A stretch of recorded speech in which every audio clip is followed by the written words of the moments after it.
Force, Luke. Let go, Luke. The Force is strong in this one. Yes, the Force is definitely strong. Oh, I'm sorry. It's definitely strong. That's a clip from the Lucasfilm 20th Century Fox big hit, Star Wars. And sit down for a second, because you may feel like you're getting old here. Can you believe it that the movie turns 35 today? It was back in 1977 the world first learned of Luke and Leia, Darth Vader, the Force, and of course Han Solo. Are you going to celebrate? Well, we have some great ideas if you are, thanks to our friends at geeksugar.com. They have some tips coming up with your own Star Wars themed party. Well, first, obviously, you can dress up as your favorite character. You can decorate with R2-D2 lights and make sure you have the themed food like Wookiee cookies, right? How else should the world mark this momentous occasion of the good overcoming the dark side? Well, joining me for that and all the other stories out of Hollywood, Kim Seraphin, senior editor from In Touch Weekly. She was born after this movie came out. Entertainment journalist Kelly Carter, also born after this thing came out. And pop culture expert Jawn Murray, who I'm not quite sure. He may have been alive when this came out. Were you alive when the Force first came upon us, Jawn?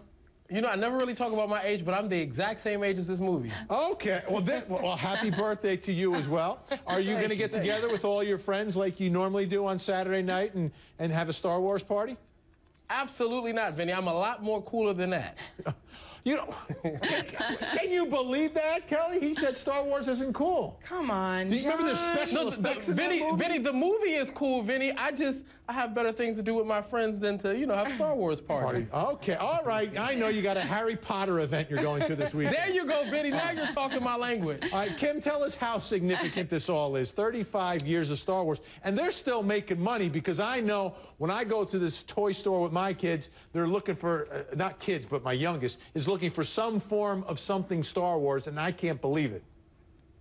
It is amazing how huge it is still today. And you even think back when it opened, this was before the internet, before Facebook, before Twitter, but it had such good word of mouth and buzz. It just Wait a minute. exploded. It was before cell phones. It was before you had phones that you could talk on that weren't connected to the wall. That's true.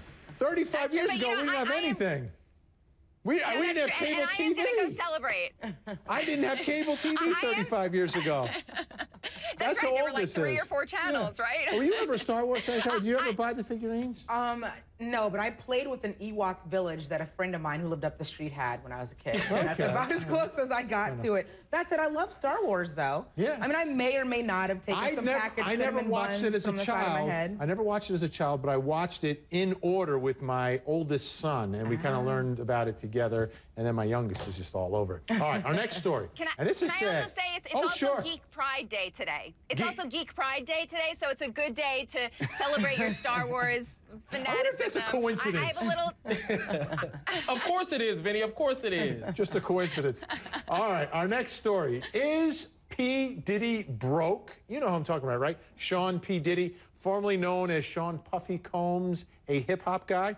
Well, I'm just wondering if he lost all his money because his son, Justin, is going to UCLA. Great athlete, but on a scholarship? Come on, the son of one of the biggest entertainment moguls ever is going to play football for the Bruins on a scholarship? Really? At a state college?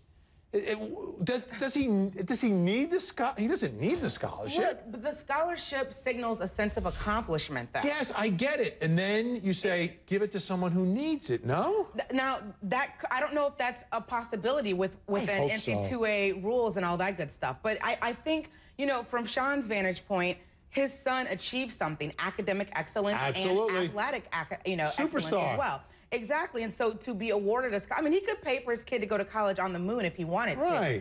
But the point is, somebody thought that his son was, excelling on the football field and excelling in the classroom and awarded him this scholarship. And why shouldn't he? He's not the first rich kid, coincidentally, to get a scholarship. Wait, there's rich and then there's Diddy rich, Jawn, right? And this guy's worth, Vinny, is he worth I'm $1 with billion? you, Vinny. It gives new meaning to Diddy dirty money. You don't accept the scholarship when you're on Twitter 2 nights ago talking about you're going to the strip club to spend $2 million. Yeah. He got called out on Twitter. A former employee named Rob said, how are you spending $2 million in a strip club and you haven't even paid me for my invoices that I submitted a few months ago? you give the money back. You pay for the kids' college yourself. You go out here, you do a couple of shows, the kids' tuition will be paid for. Kim, how about it? I mean, great accomplishment by Justin, and you know, good luck and best of wishes and everything else. But come on, your dad's Diddy. Well, you know, look, I've never been in the position to have so much money that I can turn down stuff people are giving me for free. But I think you're right. He did accomplish something. This is a football scholarship, so I think it's something, it is a sense of accomplishment. It's a sense of pride for him. But I would hope that P. Diddy, or Diddy, whatever he's known as these days, does decide to maybe give a grant to the college, maybe to help the athletic center or the library or some sort of form of money in some kind of grant, because it's a great thing I for think his son, he will. and his son should... I have faith Yeah, I think in he will, Puffy. too. I mean, Diddy. I do, too. Moving on. P. Diddy. Is it okay for a famous athlete to wear pink? I'm not a famous athlete.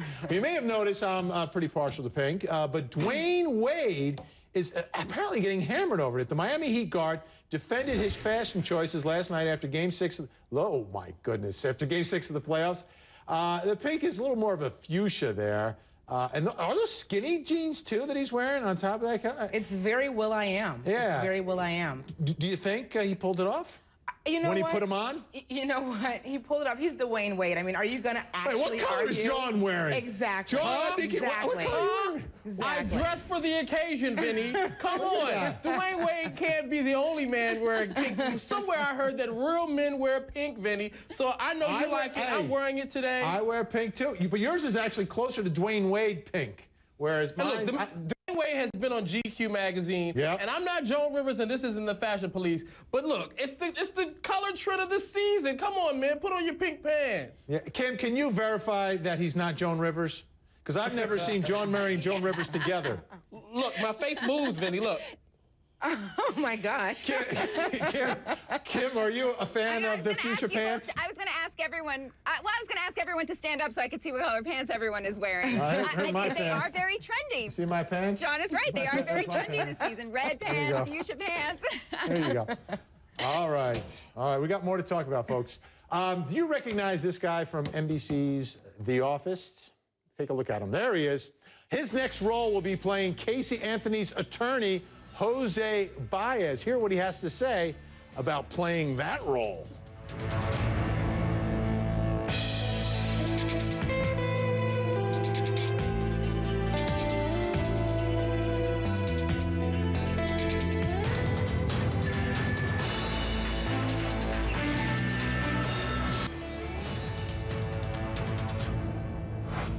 Actually, I read the script and I was infuriated that he got her off.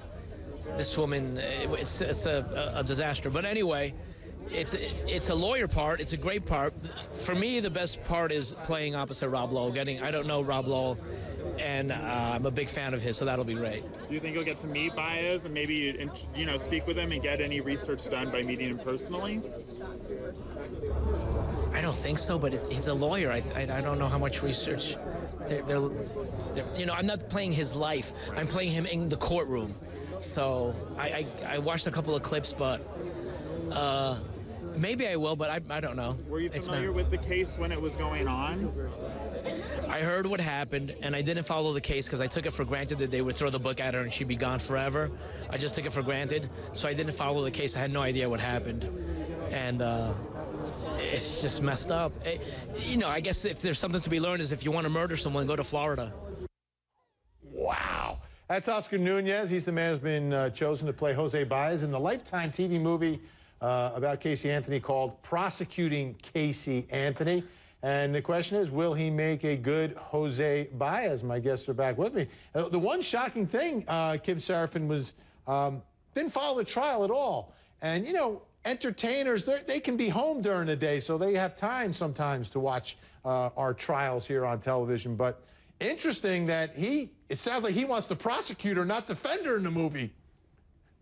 I know. This is going to be a testament to his acting skills because obviously he has some feelings about the case, about Casey Anthony, about what Jose Baez did. So it'll be interesting to see if he can kind of turn that around and show his acting skills because he clearly, personally, feels on a different side of the story. Well, let's take a look at him side by side. One thing he's going to have to do, Kelly, and I don't know if you can see this, Jawn, or not, but Oscar's going to have to change his hair because Jose Baez has a very specific haircut, and it is the same every day, day in and day out. I got to hand it. I don't know how often he gets his hair cut, but it is the same every day. Yeah, it's like a conservative take on Pauly D from the Jersey Shore. You know, that's a conservative take, though. It's not as high, but it's kind of boxed there and back. He's going to have to do that. But look, I think Oscar can pull it off because he's really funny on The Office, and any actor will tell you that it's more difficult and challenging to actually pull off comedic timing than it is to do drama. It's going to be weird for me, though, Jawn, because I watch The Office every week, and I watched every minute of that trial down in Orlando. So it's going to be weird for me to see him in that role, but I guess, as Kelly says, a true test of his acting chops. Absolutely, Vinny. I mean, think about some of the great performances. I mean, Jamie Foxx, one of the best comedians in the business, won an Oscar for playing a dramatic role as Ray Charles. So, you know, comedic actors really can pull off the dramatic thing. And look, as long as he sticks to the lines and doesn't try to prosecute her instead of defending Casey Anthony in the movie, he'll be fine. He'll be fine. Well, we'll see. That movie's coming out, supposedly out in January, and it's all based on the book by the prosecutor, Jeff Ashton. Kim Seraphin, Joe Murray, Kelly Carter, thank you so much. Well.